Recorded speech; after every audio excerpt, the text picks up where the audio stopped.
The 2024-25 Premier League campaign is on the horizon. In preparation, we're previewing every single team and discussing how they'll shape up over the next campaign. We take a look at the transfer business conducted by the teams so far and offer suggestions of who else they should move for before the season gets started. Now we're on to Everton. Last season for the Toffee was impacted by points deductions, however on the pitch they played very well. We discuss how they can build from here if they remain within the FFP regulations. We also look at whether they can hold on to Jared Branthwaite and the impact of losing Amadou Onana. This is our 2024-25 season preview for Everton. Alright, let's talk about Everton then. We'd like to start these previews by going back through last season. It was a season for Everton that of course was marred by that points deduction. However, I think Everton showed great spirit and confidence and actually some really good football to get themselves out of the relegation zone, to get themselves out of the conversation really for relegation and finish 15th in the league. Yeah, 100%. I think points deductions are one of the hardest challenges to face as a player because you know that you're basically your performances are being taken away really. The work you put in to get those points is being wiped out because of something that is completely out of your control. So as you say, for the player, for Dyche, for the staff to have such a strong season despite the deductions is incredible, and you have to take your hat off to the work that Sean Dyche has done at Everton because that is a really good achievement. To be quite clear of relegation with a points deduction is not an easy job to do, especially when you're a side that's been down there in the last couple of seasons. It's a really strong campaign from Sean Dyche's men. Yeah, indeed. And without that 8 points deduction, they would have finished 12th, which I think is a much more respectable position in the league. I think they played some really good football last season. They took the game to a lot of big sides. They beat Liverpool, of course, at Goodison Park in April, which was a huge performance. Yeah. It's the first time they've beaten Liverpool at Goodison Park since 2010. So that's quite a momentous occasion. Obviously, they did beat Liverpool at Anfield in 2021, but that was during COVID. So you could make an argument it doesn't feel the same, does it, as when they did it recently. And that was a huge result. And I think Sean Dyche showed last season, he proved a lot of people wrong. A lot of people just assume Sean Dyche, it's all terrible football. It's 4-4-2, kick it long, not exciting to watch. But actually, yes, there were still huge elements of their play that were super defensive and compact and narrow and trying to limit the opposition. But you have to do that. When you don't have the resource of Man City and Liverpool and 100%. Teams like that, you've got to play football like that sometimes. But they did show if they get the ball into attacking areas, they've got some really good attacking players and they can create chances. And obviously set pieces as well paid huge dividends for Everton and Dyche. And I think they'll be keen to ensure they can do that again. Let's have a look then first at the Everton business this summer because it's not been the most busy summer for Everton. It's decent though. But it has, there's been some movement. We'll start with the outgoings. Lewis Dobbin, the first one for £12 million. This was to settle FFP. I've got no issues with what they're doing there. That's quite a smart move. Dobbin, quite a highly rated youngster, but I think they get in the other direction. Rugman, who is equally talented. Realistically, Dobbin was allowing another transfer opportunity to open up, and realistically, I think it makes sense. Seeing Rugman for Dobbin, really, for me, that's a positive transfer from an Everton point of view. And they gain money in the FFP budget, obviously not physical money, but money in that FFP allowance, which means they're more likely now to pass the restrictions for the next season. So exactly, they will hopefully be clear now of FFP. They've also sold Ben Godfrey to Atalanta for $8 million. It's a weird one because obviously Godfrey's had a lot of injuries, but it's a shame it's not worked out for him at Everton. I think at Norwich he was a really highly rated young centre-half, and at Everton it's just not worked out. Yeah, it is a bit of a shame, but as you say, he had a rough time of it being off the pitch for some long periods at times, and it's one that's never worked out, but they'll take the $8 million, they'll work, it's one of those. For sometimes transfers don't work out in football. Indeed. And then the other outgoing, which is probably the biggest loss Everton could have had this summer, is Amadou Onana for £50 million. Because I think Onana is very key to how Everton play. His ball carrying abilities are incredibly strong, and a lot of that is how Everton transition from the defensive third to the attacking third. It's that Onana carrying that ball forwards, and I'm just not sure if Irugbanum is good enough to come in and immediately replace her. I'm not sure whether James Garner, isn't it? They can't.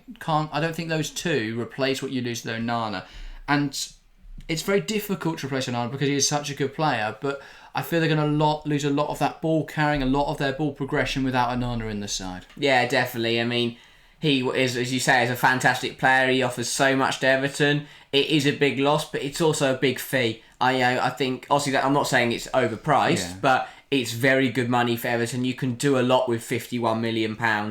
So they'll be hoping to use that. They'll probably want to save some of it so they actually have some money in the football club, which seems to never happen. But overall, it's their new stadium. Yeah, exactly. But they've got money to spend there to go and get a half decent replacement. The main thing for Everton is spending it wisely. We're going to get on to the incomings now.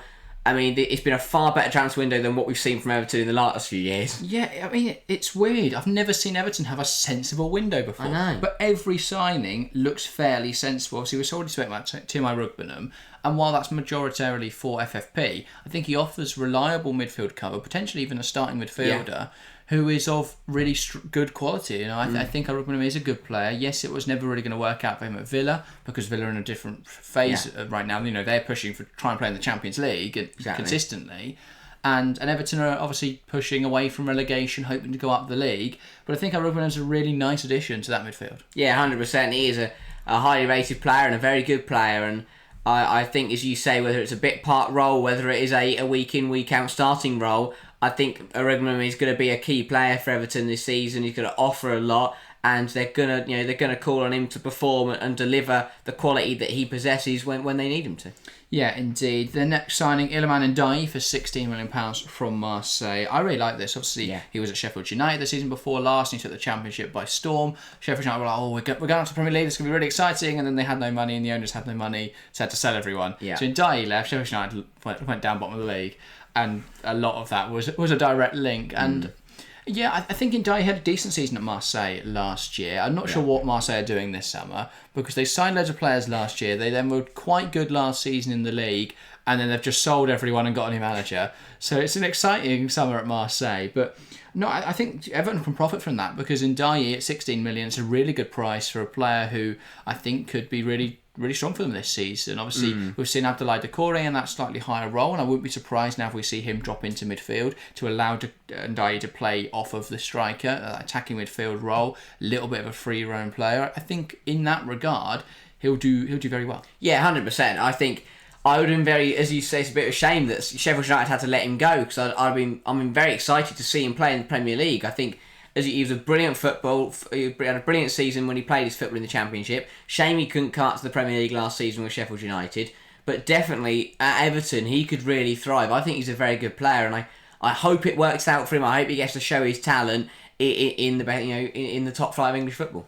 Yeah, indeed. As you say, I think it's a really nice signing. I think it's going to add goals, a bit of creativity to this Everton side, and it may allow them to push Doucouré deeper, which, and I think he could replace what Onana brought with those ball carries. Yeah. And actually, I think Ndiaye in those attacking areas would be slightly more effective than Doucouré. Not that Doucouré's been bad, just thinking Ndiaye is a slightly better attacking player. So that seems like a really nice addition. Then you've got Jesper Lindstrom. Now, this is a very low-risk signing because it's coming in on a loan, 2.5 million up front for the loan, and then the further 20 million if they do want to buy him at the end of the season. So this is really smart because obviously if he comes in and performs well, 20 million is going to seem very cheap, and it's not worked out for Lindstrom at Napoli. He was at obviously Eintracht Frankfurt and Oliver Glasner. They played some really nice stuff. He looked really effective. He went to Napoli because Napoli needed a winger, and he looks young and exciting, but it's just not really worked out for him for whatever reason there. And now Conte coming in wanting to change the system. They're not going to play with wingers next season, so there's no spot for Lindstrom. So a loan move to Everton makes a lot of sense, and actually the fact he can play both flanks is going to really benefit him. I think he can play on the right, he can play on the left. He's going to offer reliable cover or even starting on either flank. Yeah, 100%. This is a really good bit of business for Everton. As you say, there's no risk involved. If he doesn't play well, he'll go back to Napoli at the end of the season and you just go, it wasn't a very good loan spell. His cameo wasn't great. Or he comes in, he tears it up and you buy him again. And it's really good for Everton. And I think he's a very good player. And if he has the opportunity to thrive and play to the best of his ability, he can have a really strong campaign and as you say, up there with with the likes of Ndiaye, be creative, get Everton on the front foot, score some beautiful goals and get Everton climbing up the table. And this is good. All the business, there's still more transfers to come, but all this business is combining together to start to build a really good Everton side. Yeah, the thing Everton are doing, which other clubs don't utilise enough, is they're making loan deals. And then up next, Jack Harrison on loan from Leeds United. They had him on loan last season. He played quite well. He was alright, a reliable right winger. Again, there's not going to be a transfer fee attached here. I'm not sure why Leeds are letting him just constantly go out on loan, but Yeah. I think he'll do well again. I think this was smart. For me, I didn't see enough to buy him on a permanent. And if Leeds are happy to let him come to you on loan for the whole season again, then I think it's good for Everton. Why not? Yeah. He was a decent player. Let him build on it. He can come in. He knows the squad. He knows the system. Second season, he could really thrive. And then you start to look at spending the money on him. But yeah, smart business. Again, risk-free, which is what Everton have been very good at the last few years. They'll spend a load of money and it'll go terrible. And that's a really wasted transfer. If these don't work out, they don't work out. Exactly. They'd have spent 15, 20 million on these players and then, had been stuck with a player that they can't shift. And if he hadn't performed well. But yeah, I think Harrison on a loan, I believe, I might be wrong here, but I believe his contract expires at the end of the season. So they could loan him and then get him for free. Maybe, which again makes it even more weird as to why Leeds just won't let him leave. But I don't think it's a bad signing at all. I think he'll offer cover on that right-hand side. I expect Lindstrom will start that flank this season. And then Harrison obviously as another option. And then up next, a really exciting sign. This one came out just absolutely nowhere. Jake O'Brien from Olympique Lyonnais coming in for £18 million. This is a brilliant addition. Yeah, good signing again. It feels like it's something that Everton need as well. It's a top quality centre half to add competition to the good centre halves they've already got in the team. He's going to add a lot. I think he gives you a little bit more than Tarkowski does. But yeah, another really smart piece of business. Yeah, an Irish centre half coming in. We know how well received Irish players have been in this Everton side in the past. McCarthy. Forget the name. I was going to say McGeady. It's McGeady, isn't it? Ed McGeady. So yeah, they've had some really successful Irish players before, and they'll be hoping O'Brien will be another one. I think he'll add some real quality to that back line. So let's have a look then on this squad screen. Immediately what you notice is that Everton don't have a whole lot of players. Now obviously I think O'Brien and Harrison actually, when you look at it, are quite key signings. Yeah. But because without that they'd be needing 4 or 5 more players to actually have a squad here. So we'll start in goal. You've got Jordan Pickford, who is a great goalkeeper and I think makes a huge difference for this Everton side. You've also got Shao Virginia, who is a fine backup. They work absolutely fine. He's not going to be complaining about minutes anytime soon. If there is an option to get a second goalkeeper who's a slight bit better, who may be able to offer a more reliability if just pick up an injury, I think that would be helpful. But Virginia does the job, so I think they'll be absolutely 100%. fine there. Then in the back four, right back, you've got Nathan Patterson. Obviously, he spent all season out injured, which has been horrible for him. But he is back on the grass, I think, now, or it will be at some point during pre-season. We expect to see him back towards the end of August, maybe September time. So that's really exciting for Everton, and I think that will add them a lot of quality. In the meantime, Seamus Coleman's a reliable full-back. I think they'll never have any issues with him. Brilliant servant. Exactly, and I think, If only they had Leighton Baines for the other side, that'd be great. Because on the left back, they've only got Michaelenko. Obviously, they could do another left back in that regard. They can't. Last season they had Ashley Young playing there. Obviously, Young could still play there if they need him to. But I think they'll look to bring in another left back and a bit of cover there for Michaelenko. Centre halves now they actually look all right. They did have 3, but with O'Brien they've now got 4. I think in an ideal world they'll bring in another one, but I think youth can cover. For now, O'Brien and Branthwaite will likely be that starting centre-half partnership. They've also got Tarkowski and they've got Michael Keane. Wow. For me, that's a fairly solid 4 centre-halves there. I think, as you say, that Branthwaite-O'Brien defensive partnership, 2 players that are very comfortable on the ball. I think we might see Everton play some good football this season. 100%. I mean, they are 4 really good centre-halves. Obviously, we know Branthwaite has been linked away. Looks like he's going to stay at the moment, though that could change. Very good centre half. O'Brien if they do sign him, if they do sell him, it's going to be at that 70 million price tag, something like that. So I think it's going to be a good, good option. Either they keep Branthwaite, who is one of the strongest centre halves in the league, or they get 70 odd million for 100%. Him, and then they can invest that into other areas. It's a win-win. It's a win-win for Everton. Yeah, indeed. Looking into midfield, then obviously it is looking a little bit bare bones at the moment. You've got Idrissa Gueye, who is their only proper defensive midfielder. Obviously, Rugmanum could play there, and Decore we expect could play that other midfield role. Mm-hmm. So you've got Rugmanum, Garner, Decore, Gueye, and Ndiaye covering 3 positions. That's only 5 players for 3 positions. Yeah. That's not ideal, so I think they'll look to bring in someone who can rotate with Idrissa Gueye in there, potentially even start over Gueye. So we'll talk about that in a moment. But yeah, and then those other midfield options, as I say, I think Doucouré could start in that deeper role, where I've put Irugbinam. I think we should see Ndiaye start in attacking midfield. Obviously, if Ndiaye's injured, I'll put Doucouré there most likely. So they've got options. They've got options there. I think they'll look to bring in at least one, maybe two more midfielders, just to sort of beef out that midfield. Then on the left flank, we've got McNeil, and I think Lindstrom will be the most likely player to play if McNeil's out injured or something like that. That's the more rotation option. And then you've obviously got Harrison, you've got Young as well. Both who can play both flanks, but we expect to see both of Harrison and Young on the right-hand side, if anything. But they could also play on the left-hand side if need be. And then up front is where they've got all the depth. They've got loads of strikers. And it seems to be the position where I think they need someone. I'm not putting anyone down, but I look at, Chimiti we've not really seen play yet. Neil Maupay I don't think is good enough for the Premier League. Beto, he had a couple good games last season, but nothing that, blows you away. And Calvert-Lewin's constantly injured. So, yeah, Everton have got a lot of depth up front, so they can't really justify making any striker signings. But actually, I think that's where they're lacking at the moment. If Calvert-Lewin can stay fit, they've got a good striker. The problem is he can't stay fit at the moment. Yeah. And I don't back the other three to be able to replace him adequately. So I think that's their real problem position. However, even if those strikers aren't performing, you've got players behind them who I think will find goals. So I don't think it's the biggest issue. I think if you can find a striker and you've got enough money left over, maybe you can make that happen. Yeah. If not, I think leave it and you'll probably be all right. You just got to hope Calvert-Lewin stays fit or Beto suddenly finds his scoring boots. If the likes of Patterson and Calvert-Lewin can stay fit, then Everton will be a much better side than what they would be if those players are injured again. So there is a big... there's a lot of weight on hoping that their star players don't keep picking up the injuries they've been picking up over the last seasons. Well, yeah, definitely. I think as you say, if there's a couple of injuries, and this Everton squad looks very, very small, 100%. Very weak. So I think that is a bit of an issue for Everton. But given their financial difficulties at the moment, it's kind of understandable. They're going to have a small squad. 100%. They can pack that out with youth players because they have got a very good academy. As we've seen them bring through Jared Branthwaite, we saw them bring through Anthony Gordon, and then obviously sell him on for profit. They've got a good academy at Everton. If they can keep bringing players like that through successfully, that could bode very, very well because they'll have reliable cover then.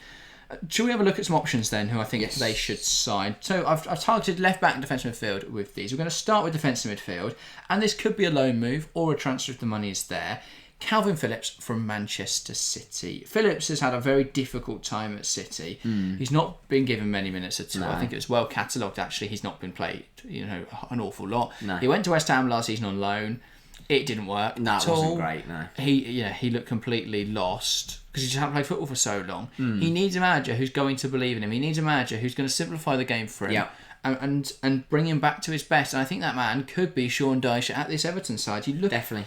You look at Phillips when he used to play for Leeds. He was a fantastic footballer. We need that back. We need to see that Calvin Phillips back. And I think a career revival is on the cards joining this Everton side where Dyche will just simplify the game a little bit. Will make it a little easier for Phillips to adjust to. It's not a Pep Guardiola system where 500 things are going on around him. Everything's played at 100 miles an hour and he's got no idea what's going on. Playing in the defensive field in this Everton system, I think he'll start to find his mojo back again. So this will be a really good signing. His FBref profile isn't very representative because he's played about 3 seconds of football, so it doesn't look great. But his tackle's still in the 87th percentile. His shots in the 84th percentile. It's not awful. It doesn't look great, but yeah. And obviously progressive carries, progressive passes, what you're looking for in a playmaker. And his passes in the progressive passes in the 74th percentile and progressive carries in the 71st percentile. So clearly, he's still very good in possession, and I think he'd be a really nice fit for Everton. A great either rotation or starter option over Idrissa Gueye. Yeah, definitely. So he's a man that needs a fresh start, and Everton could be that place. And as you say, Everton with their smart business could look for a loan move, which is again another risk-free decision from them. So that would make sense. I think he'd do well. It's a good environment. It's very much dialed down from the football that City play. It would make sense. He's one of those players you want to see him back at the top of his game. He's brilliant for Leeds. Hasn't worked out since he's left there. Hopefully he can move on to a team like Everton and get his career back going again. Yeah, definitely. Now looking at left back then. We've spoken about... Well, actually I thought about before this, players like Alfie Doughty, great left wing back, but I don't think he'd be able to play left back in the Premier League. We he's very good going forwards, but not great in those defensive areas. I thought about Adria Pedrosa, but he only joined Sevilla a year ago. It's going to be very difficult to pry him out of that contract. I think Sevilla would inflate the fee. Yeah. So we've settled on Jamal Lewis. Now, Lewis is someone who was very highly touted as a young player at Norwich City. He went to Newcastle when they first got a bit of money, and he was actually there before, wasn't he? Yeah. But and it just never really worked for him, especially since the Saudis have come in, and obviously Target's ahead of him on £100,000 a week. Dan Burns ahead of him in the pecking order. I think even like Livramento playing out of position, Emil Kraft playing out of position would now be ahead of him. So Lewis is definitely down the pecking order, and he is another player who needs that career revival. Now, at Everton, he'd be in a backup role, most likely over Michaelenko, but he would provide a really nice rotation option. You look at his FBref profile, clearly he's a very well-rounded player. Everything is between the 39th and the 71st percentile. So he's not exceptional at anything, but he's not bad at anything that you require to be a left-back. Yes, and the only things that are low is progressive passes, his ball recoveries and his assists. Now, they're not the most crucial things. He might not go and get loads of assists, but I don't think Sean Dyche should be asking his fullbacks to be bombing on anyway, so that's not the most worrying thing. Yeah. I think the interesting stats, progressive carries in the 61st percentile, his tackles and percentage of dribblers tackled, both really high, which shows he's able to get in front of the man, he's able to stand players up, and in the Premier League, when he's going to have to do a lot of one-on-one marking and keep players tight and go and be assertive in the tackle, he's shown he can do that. And I think a career revival of sorts is on the cards. He's only 25, I want to say. He's still got a lot of time ahead of him.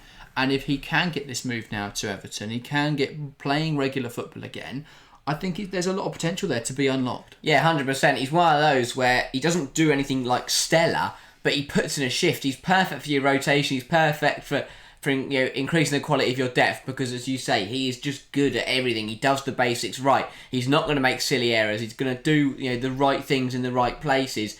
And he'll come in when you need him to. If you've got an injury or you need to rest a player, comes in, puts in a shift, and helps the team out. And sometimes you need those players in your team in football. It's not the flashy players, it's not the world class players. It's the players who can come in and put in a really solid performance. Yeah, and I think with Lewis, then you'd get, because he's slightly more defensive than Michaelenko. Yeah. On the right hand side, you've got Coleman and Patterson.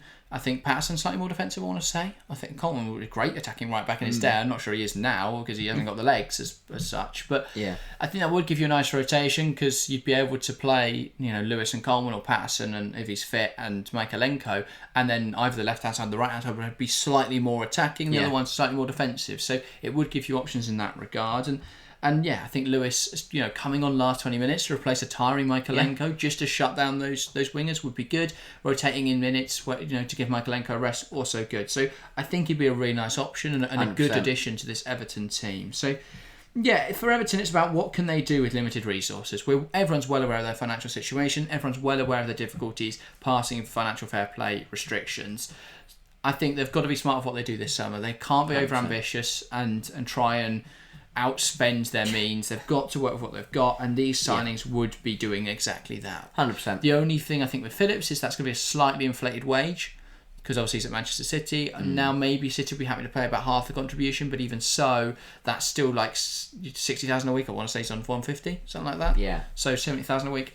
So you'd be hoping City will be able to contribute more, but that may be a very hefty wage bill to have to absorb for Everton, so they may look at other options. But yeah, either way, I think they're the areas that Everton need to target immediately, and then if after that there's a bit of money, they can look around at other options. But other positions. But yeah, they're the positions for me that Everton need to target. If they add Lewis and they add Phillips, though, or even if they don't, where do you think Everton are going to be this season? Is it going to be more around that 12th position that they would have been without the deduction? Or do you think there's going to be a bit of a drop-off? Do you think they're going to rise up the table? Well, that's the thing. I think they're a decent outfit, and I really hope for the fans, for the players, for the staff, that they can have a season free of point deductions, so we can actually see where should be. They look to be a bit more comfortable definitely. Now with that. So, and if that happens, I definitely think they're in that conversation around the top of the bottom half, your 11th, 12th, 13th, which is a much more respectable place for Everton. It's the Everton we know. We're used to seeing up, a bit higher up the table, and then eventually they can. And I think it's stabilised. Get 12th this season, it's a good spot, and then next season they can look on to build onto that. But yeah, if they can avoid losing any of the points they win, I think they're on for a decent season and definitely an improvement on last season. A much more joyous season for the fans.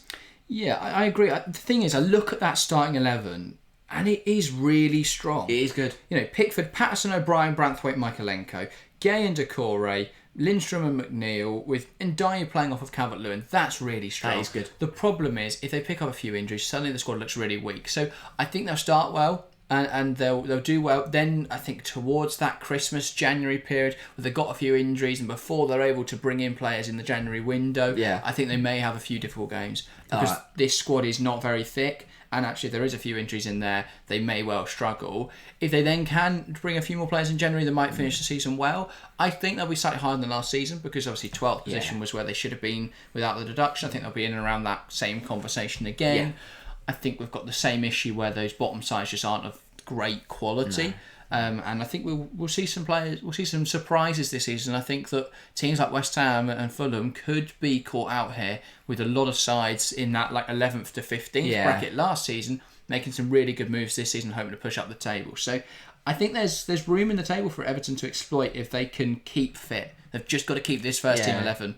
Wrap them up in bubble wrap, get them to next Saturday, see what, just make sure they're fit to play. That's the paramount thing for Everton. But yeah, so they need to hope their karma is in good spirit this season. Dyche is going to be praying to whatever gods he can find. But yeah, I think Everton are in for a really good season. Definitely. So that is everything for today's video. If you are enjoying these season previews or you haven't caught up on the recent one, there's going to be one on screen now where we speak about Crystal Palace, who could be quite near to Everton this season. So that could be interesting. But that is everything from us today. Thank you guys so much for watching, and we'll see you next time.